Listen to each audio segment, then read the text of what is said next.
नमस्कार। World news में आज अमेरिका और ईरान के बीच 5 दिन की शांति अब टूट गई है। एक बार फिर दोनों ही देश एक दूसरे के ठिकानों पर हमले कर रहे हैं।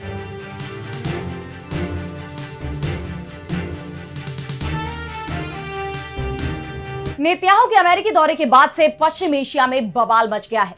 ट्रंप के साथ नेतन्याहू की सीक्रेट मीटिंग के बाद अमेरिका ने ईरान पर बड़ा हमला बोल दिया है और अब खबर यह आ रही है कि इस बार भी इजराइल इस जंग में जल्दी ही शामिल हो जाएगा। वहीं दूसरी तरफ ईरान ने भी तगड़े पलटवार की तैयारी कर रखी है। चीन से उसे हथियारों की सप्लाई बढ़ा दी गई है और यह खबर अमेरिका को भी मिल चुकी है, जिसके बाद ट्रंप बौखलाए हुए दिख रहे हैं। वहीं अमेरिकी हमले के बाद यह तय माना जा रहा है कि अमेरिकी ठिकानों पर टूटेगा ईरान का कहर। एक बार फिर पश्चिम एशिया में जंग भड़कने का संकट पैदा हो गया है। इस पर हम करेंगे विस्तार से चर्चा, लेकिन आइए जरा उन खबरों को भी देख लें जिन पर आगे होगी बात। रूस ने कीव पर की मिसाइलों की बौछार, यूक्रेन का F-16 भी गिराया। यूक्रेनी राष्ट्रपति ज़ेलेंस्की ने सहयोगियों से लगाई मदद की गुहार। हॉर्मुज़ ही नहीं, बाब अल मंदेब में भी लगेगा टोल। ईरान की सलाह पर जहाजों से फीस लेने की तैयारी में यमन के हूती। अंतरराष्ट्रीय गठबंधन बनाने की तैयारी में सऊदी अरब। पीओके के बाद अब पूरे पाकिस्तान में छिड़ा आंदोलन। संयुक्त राष्ट्र में गूंजा पीओके में मानवाधिकार हनन का मुद्दा। उधर खैबर पख्तूनख्वा में पुलिस चेकपोस्ट पर हमला। और चलते चलते में देखेंगे, अंतरिक्ष से दिखा कपड़े का पहाड़। एटाकामा पहुंचा दुनिया का 60,000 टन कपड़ा। इन सभी खबरों पर हम विस्तार से करेंगे बात, लेकिन पहले एक नजर हेडलाइंस पर।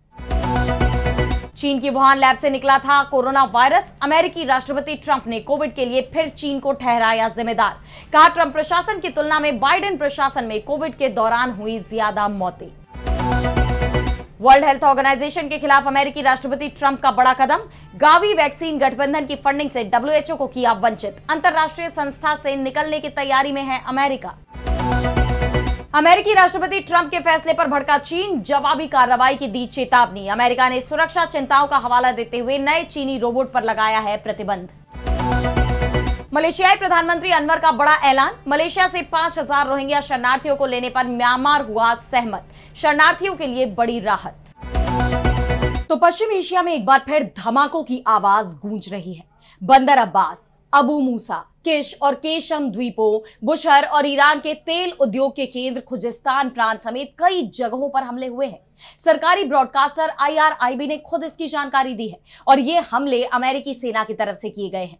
यानी पिछले कुछ दिनों से इस क्षेत्र में जो शांति दिखाई दे रही थी, अब वो खत्म हो गई है। इन हमलों की जानकारी देते हुए अमेरिकी मध्य कमान यानी सेंटकॉम ने कहा कि यूएस सेंट्रल कमांड की फोर्स ने ईरान के खिलाफ जोरदार हमले किए। ये हमले बीते दिन अमेरिकी फोर्स पर मिसाइल से हमले की कोशिश के जवाब में किए गए थे। सेंटकॉम ने ईरान में इस्लामिक रिवोल्यूशनरी गार्ड कोर यानी IRGC के कई ठिकानों पर हमले किए। इनमें मिलिट्री कमांड सेंटर, मिसाइल और ड्रोन फैसिलिटी, तटीय निगरानी और सुरक्षा साइटें और समुद्री क्षमताएं शामिल थी।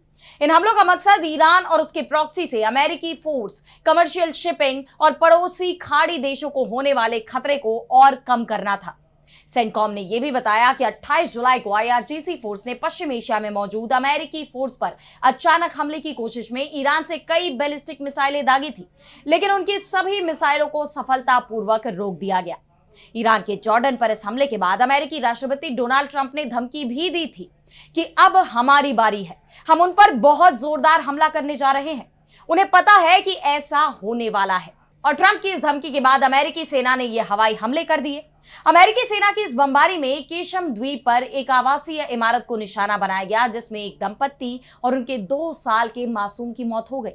ऐसे में यह भी तय है कि अब ईरान की तरफ से इसका जोरदार जवाब दिया जाएगा, यानी अब ये जंग और खतरनाक होने वाली है। इस बीच मिस्र में एक अमेरिकी गैस टैंकर पर ड्रोन हमले की खबर भी आई है, जिसके बाद वहां भीषण विस्फोट हुआ और आग लग गई। हालांकि किसी भी संगठन ने इस हमले की जिम्मेदारी नहीं ली है, लेकिन मिस्र जैसे शांत देश में ऊर्जा के ढांचों को निशाना बनाए जाने से अंतरराष्ट्रीय बाजार में हड़कंप मच गया है।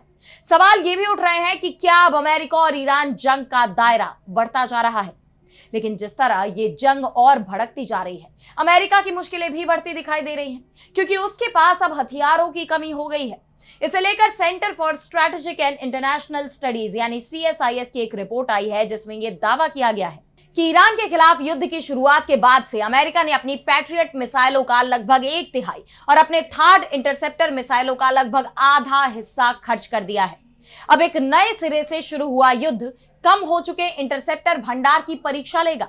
यानी अमेरिका के लिए ज्यादा वक्त तक जंग के मैदान में टिके रहना फिलहाल मुश्किल दिखाई दे रहा है, क्योंकि खबर यह आ रही है कि ईरान को तो चीन से हथियारों की सप्लाई हो रही है।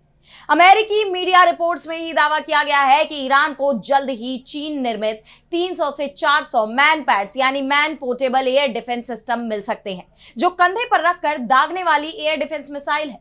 इस खबर के सामने आने के बाद से ट्रंप भड़के हुए हैं। उन्होंने चीनी जहाजों पर प्रतिबंध भी लगाए हैं, क्योंकि एक तरफ जंग के मैदान में ईरान को झुकाना अमेरिका के लिए नामुमकिन सा दिखाई दे रहा है, वहीं हॉर्मुज स्ट्रेट पर भी ईरान ने अपनी पकड़ बनाई हुई है। ईरानी सेना IRGC ने साफ शब्दों में कहा है कि हॉर्मुज जलडमरू मध्य ईरानी क्षेत्र है और हमारी नौसेना का इस जलमार्ग पर पूरा नियंत्रण है। यहां हजारों मील दूर से आने वाले बाहरी लोगों को हस्तक्षेप करने की इजाजत नहीं दी जाएगी। जब तक अमेरिकी अधिकारी धमकियां, उकसाने वाली बयानबाजी और क्षेत्रीय समुद्री गतिविधियों में हस्तक्षेप करना जारी रखेंगे, तब तक स्ट्रेट बंद रहेगा और ऐसी कार्रवाइयां केवल हालात को और ज्यादा मुश्किल बनाएंगी। इस जलमार्ग पर ताजा घटनाक्रम का जिक्र करते हुए IRGC ने बताया कि हॉर्मुज स्ट्रेट के दक्षिण में असुरक्षित मार्ग का इस्तेमाल करने की कोशिश कर रहे 2 तेल टैंकर रात भर में वापस लौट गए, क्योंकि उनमें से एक में भयंकर आग लग गई थी।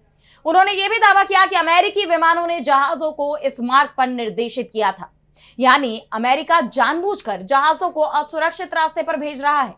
इन हालात में हॉर्मुज स्ट्रेट में तनाव बढ़ता जा रहा है, जिससे वैश्विक व्यापार में भी चुनौतियां बढ़ती जा रही हैं। कोशिश यही है कि कैसे भी अमेरिका और ईरान के बीच जारी जंग को खत्म किया जाए, लेकिन फिलहाल यह मुमकिन नहीं दिख रहा। और अब अगली खबर में बात करेंगे रूस यूक्रेन जंग की। तो एक तरफ यूक्रेन कैसे भी इस जंग को खत्म करवाने की मांग कर रहा है, इसके साथ ही वो और भी हथियारों की डिमांड भी कर रहा है। और इसी सिलसिले में बीते दिन यूक्रेनी राष्ट्रपति वोलोदिमीर ज़ेलेंस्की की अमेरिकी राष्ट्रपति डोनाल्ड ट्रंप के साथ मुलाकात भी हुई थी। अमेरिका ने पहले भी इस जंग को खत्म करवाने के लिए मध्यस्थता की कोशिशें की हैं, लेकिन जिस तरह दोनों देशों के बीच हमले रोकने पर सहमति बनवाने में ट्रंप फेल हो गए हैं, उसके बाद उन्हें खुद मानना पड़ा कि ये जंग रुकवाना इतना भी आसान नहीं है। और अब ज़ेलेंस्की के अमेरिका से लौटते ही रूस ने बड़ा हमला कर दिया है। रूसी सेना ने राजधानी कीव समेत कई शहरों पर बैलिस्टिक मिसाइल और क्रूज मिसाइलों की बारिश कर दी है, जिसके बाद पूरा शहर सायरनों से गूंज उठा। लोग जान बचाने के लिए मेट्रो स्टेशनों और बंकरों में छिपने पर मजबूर हो गए। इसी बीच यूक्रेनी सेना के एक F-16 लड़ाकू विमान के भी गिराए जाने की खबर आ रही है। यूक्रेनी वायुसेना ने पुष्टि की है कि एक F-16 फाइटर जेट से लड़ाकू मिशन के दौरान संपर्क टूट गया। सेना के मुताबिक रूसी हवाई लक्ष्य को रोकने के मिशन के दौरान विमान में तकनीकी आपात स्थिति पैदा हो गई, जिसके बाद पायलट को इजेक्ट करना पड़ा। फिलहाल इसकी जांच जारी है। वहीं रूसी हमलों की बात करें तो इसकी जानकारी खुद ज़ेलेंस्की ने ट्वीट करके दी है और कहा है कि इस बार के हमलों में Kyiv, Dnipropetrovsk, Lviv, Poltava, Kharkiv, Mykolaiv, Sumy, Vinnytsia, Cherkasy और इवानो फ्रैंकविस्क को निशाना बनाया गया, जिसमें दर्जनों सामान्य घर, नागरिक उद्यम, बुनियादी ढांचा और सुविधाएं नष्ट और क्षतिग्रस्त हो गई। इस हमले में 70 से ज्यादा क्रूज और बैलिस्टिक मिसाइलें और 280 से ज्यादा स्ट्राइक ड्रोन शामिल थे, जिसमें 260 से ज्यादा ड्रोन सफलतापूर्वक नष्ट कर दिए गए। हमारे लड़ाकू विमानों ने बड़ी संख्या में क्रूज मिसाइलों को भी मार गिराया। वहीं इन हमलों में हताहतों की जानकारी देते हुए ज़ेलेंस्की ने आगे कहा कि निप्रो इलाके के रादुश्ने में रूसी मिसाइल हमले में माता पिता और 3 बच्चों की मौत हो गई। लवीव में भी बचाव कार्य चल रहा है, जहां एक रिहायशी इमारत पर हमला हुआ था। अब तक देश भर में 8 लोगों की मौत की खबर है और दर्जनों लोग घायल हुए हैं। सभी को जरूरी मेडिकल मदद दी जा रही है। गौरतलब है कि रूसी हमलों से ठीक पहले ज़ेलेंस्की ने देश के नागरिकों को इसकी चेतावनी भी दी थी कि आज हमला हो सकता है। कृपया यूक्रेन के सभी इलाकों में एयर रेड अलर्ट पर ध्यान दें और सुरक्षित रहें। इसके साथ ही उन्होंने अमेरिका समेत यूरोपीय सहयोगियों को भी चेताया कि उन्हें भी समझना होगा कि क्या हो रहा है। ज़ेलेंस्की ने कहा कि लोगों की जान बचाना सीधे तौर पर इस बात पर निर्भर करता है कि वे एयर डिफेंस मिसाइलों के साथ हमारी मदद करने के लिए कितने तैयार हैं या नहीं। मदद मिलने में देरी और एंटी बैलिस्टिक मिसाइलें देने में देरी की वजह से ही आज तबाही हो रही है और लोगों की जान जा रही है। दरअसल पिछले लगभग 5 साल से चल रही इस जंग में यूक्रेन अमेरिकी और यूरोपीय हथियारों के दम पर ही टिका हुआ है और अब उसके पास पैट्रियट मिसाइल सिस्टम समेत अन्य हथियारों की भारी कमी हो गई है, जिसे लेकर वो बार बार सहयोगियों से मदद की गुहार लगा रहा है और इस बीच रूसी हमलों से उसे काफी नुकसान भी उठाना पड़ रहा है। ऐसे में अब देखना यह होगा कि क्या यूक्रेन को सहयोगियों से मदद मिल पाएगी, ये जंग आगे किस दिशा में बढ़ती है, क्या युद्ध विराम हो पाएगा, इस पर सबकी नजरें बनी हुई हैं। और अब अगली खबर में बात करते हैं दुनिया के सामने बढ़ते ऊर्जा संकट की। तो अमेरिका और ईरान जंग के चलते हॉर्मुज स्ट्रेट तो पहले से ही बंद है और यही कारण है कि कच्चे तेल की कीमत इस वक्त $100 प्रति बैरल के करीब पहुंच गई है और अब एक और समुद्री मार्ग बंद होने वाला है। यमन के हूती विद्रोही दक्षिणी लाल सागर में बाब अल मंदेब से गुजरने वाले कमर्शियल जहाजों से टोल वसूल सकते हैं। यह रास्ता दक्षिणी लाल सागर को अदन की खाड़ी से जोड़ता है। हॉर्मुज और बाब अल मंदेब दुनिया के बेहद जरूरी समुद्री रूट है। बाब अल मंदेब दुनिया के लिए कितना जरूरी समुद्री रास्ता है वो इसी बात से समझा जा सकता है कि बाब अल मंदेब से होते हुए एशिया तक जाने में औसतन 16 दिन लगते हैं। अगर यही कार्गो उत्तरी लाल सागर, स्वेज नहर और फिर दक्षिण अफ्रीका के रास्ते भेजा जाए तो 50 दिन तक लग सकते हैं और अब इस रूट पर भी संकट दिखाई दे रहा है। हूतियों की तरफ से यह कदम सऊदी अरब पर नौसैनिक नाकाबंदी की घोषणा के बाद उठाया जा रहा है। ईरान समर्थक हूतियों ने 20 जुलाई को सऊदी के खिलाफ समुद्री नाकाबंदी की थी और अब इस नाकेबंदी को और सख्त करने की तैयारी चल रही है। खबर यह भी आ रही है कि इसके लिए ईरान हूतियों की मदद कर रहा है। जुलाई में हूती अधिकारी अली खामेनेई के अंतिम संस्कार समारोह में हिस्सा लेने के लिए तेहरान गए थे। यहां उनकी ईरानी अधिकारियों के साथ बैठक हुई जिसमें बाब अल मंदेब पर टोल वसूली को लेकर रणनीति बनाई गई। खबर यह भी आ रही है कि चीन इस मामले में हूतियों के साथ सीधे संपर्क में है, जिससे उसके टैंकरों पर किसी भी तरह का हमला ना हो और वो आसानी से यहां से गुजर सके। लाल सागर में टोल बैरियर बनाने की हूतियों की कोशिश का सबसे ज्यादा असर अगर किसी देश पर दिखाई देगा तो वो है सऊदी अरब। वैसे भी सऊदी अरब के जहाजों के लिए 28 जुलाई से ही हूतियों ने नाकेबंदी कर रखी है और अब सऊदी के जहाज बाब अल मंदेब से नहीं निकल पा रहे, जिसके बाद सऊदी अरब के विदेश मंत्री प्रिंस फैसल बिन फरहान अल सऊद ने कतर, कुवैत और बहरीन के विदेश मंत्रियों से बात की है। सऊदी हूतियों के खिलाफ अंतरराष्ट्रीय गठबंधन बनाने की कोशिश कर रहा है, लेकिन अमेरिका का रुख सबसे ज्यादा चौंकाने वाला दिखाई दे रहा है, क्योंकि अमेरिकी राष्ट्रपति ट्रंप ने हूतियों पर सऊदी के हमले का तो समर्थन किया है, लेकिन हूतियों के खिलाफ बनने वाले गठबंधन में वो शामिल होने को तैयार नहीं दिख रहे। और इसकी वजह भी है क्योंकि पहले से ही अमेरिका ईरान के साथ जंग में फंसा हुआ है और ट्रंप नहीं चाहते कि इस जंग का विस्तार हो।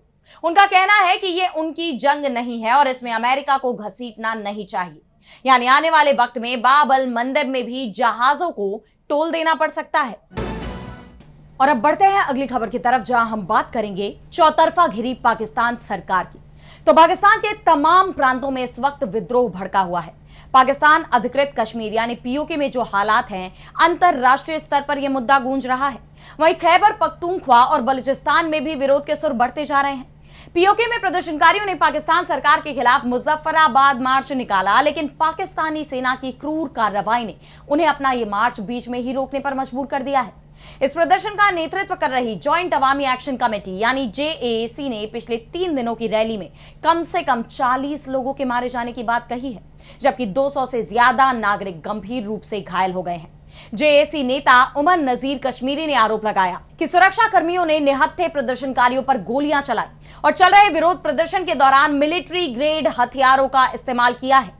ऐसे में मुजफ्फराबाद मार्च को अंतिम संस्कार और दफनाने की प्रक्रिया के लिए कुछ समय के लिए रोक दिया गया है, लेकिन जनाजे की प्रक्रिया पूरी होने के ठीक बाद फिर से विरोध प्रदर्शन और रैलियां शुरू हो जाएंगी। जेएसी ने अब इस आंदोलन को पूरे पाकिस्तान तक फैलाने का ऐलान किया है। पीओके में जिस तरह निहत्थे प्रदर्शनकारियों पर गोलियां चलाई जा रही हैं, यह मामला अब संयुक्त राष्ट्र पहुंच गया है। मानवाधिकार संगठनों ने तत्काल हस्तक्षेप की मांग की है। Jammu Kashmir human rights organisation ने संयुक्त राष्ट्र के उच्चायुक्त वोल्कर तुर्क को इस सिलसिले में ज्ञापन सौंपा है। वहीं ब्रिटेन में प्रदर्शन देखा जा रहा है। प्रदर्शनकारियों ने पाकिस्तानी दूतावास के बाहर जूते रखकर प्रतीकात्मक विरोध जताया और मानवाधिकारों की रक्षा की मांग उठाई। वहीं अमेरिकी अखबार न्यूयॉर्क टाइम्स ने भी इसे लेकर रिपोर्ट छापी है, लेकिन वो खुद ही विवादों से घिर गया। दरअसल उसने स्थानीय चुनाव के लिए वोटिंग शुरू होते ही पाकिस्तानी कश्मीर में झड़पें इस हेडलाइन के साथ अपनी रिपोर्ट प्रकाशित की, जिस पर भारत भड़क गया। अमेरिका स्थित भारतीय दूतावास ने दो टूक कहा कि न्यूयॉर्क टाइम्स की हेडलाइन गुमराह करने वाली और गलत है। कोई पाकिस्तानी कश्मीर नहीं है और सिर्फ पाकिस्तान के कब्जे वाला कश्मीर है। जम्मू और कश्मीर और लद्दाख के केंद्र शासित प्रदेश भारत का अभिन्न और अविभाज्य हिस्सा रहे हैं और हमेशा रहेंगे। जिस तरह अब अंतरराष्ट्रीय स्तर पर पीओके में जारी हिंसा को लेकर चर्चा हो रही है, उसे लेकर पाकिस्तान सरकार पर दबाव बढ़ता जा रहा है और इस बीच अलग अलग प्रांतों में जो विद्रोही गुट हैं वो भी उसकी परेशानी बढ़ा रहे हैं। बलूचिस्तान और खैबर पख्तूनख्वा जैसे प्रांतों में विद्रोही लगातार पाकिस्तानी सेना और प्रशासन को निशाना बना रहे हैं। इसी कड़ी में अब खैबर पख्तूनख्वा में चरमपंथियों ने पुलिस चेकपोस्ट पर हमला किया है, जिसमें कम से कम 7 पुलिसकर्मी मारे गए हैं जबकि 22 घायल हुए हैं। ऐसे में शहबाज सरकार के लिए विद्रोह की उठती इन आवाजों को दबाना मुश्किल होता जा रहा है। और अब चलते चलते में बात करेंगे कपड़े के पहाड़ की। तो क्या कभी आपने सोचा है कि हमारी अलमारी से निकला एक पुराना टी शर्ट या फैशन से बाहर हो चुकी एक जीन्स आखिर जाती कहां है? क्या वो सिर्फ कूड़ेदान तक पहुंचती है या उसकी कहानी उससे कहीं आगे तक जाती है? आज की ये कहानी एक ऐसे ही पहाड़ की है जो पत्थरों का नहीं बल्कि कपड़ों का बना हुआ है। और हैरानी की बात तो यह है कि ये पहाड़ इतना विशाल हो चुका है कि अंतरिक्ष से भी दिखाई देता है। ये अनोखा और एक बेहद ही चिंताजनक नजारा है लैटिन अमेरिकी देश चिली के एटाकामा रेगिस्तान का। एटाकामा दुनिया के सबसे सूखे रेगिस्तानों में गिना जाता है। यही इलाका अपने तांबे और लिथियम के विशाल भंडार के लिए मशहूर है, लेकिन अब इसकी पहचान एक और वजह से होने लगी है, जो है यहाँ हर साल बढ़ता हुआ कपड़ों का पहाड़।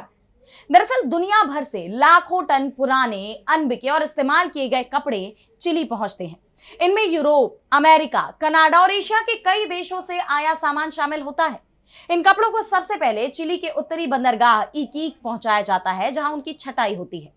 जो कपड़े बिकने लायक होते हैं उन्हें दूसरे देशों में सेकेंड हैंड बाजार के लिए भेज दिया जाता है, लेकिन जिनकी कोई कीमत नहीं बचती या जो फैशन से बिल्कुल ही बाहर हो चुके होते हैं, उनका ठिकाना बनता है एटाकामा का रेगिस्तान।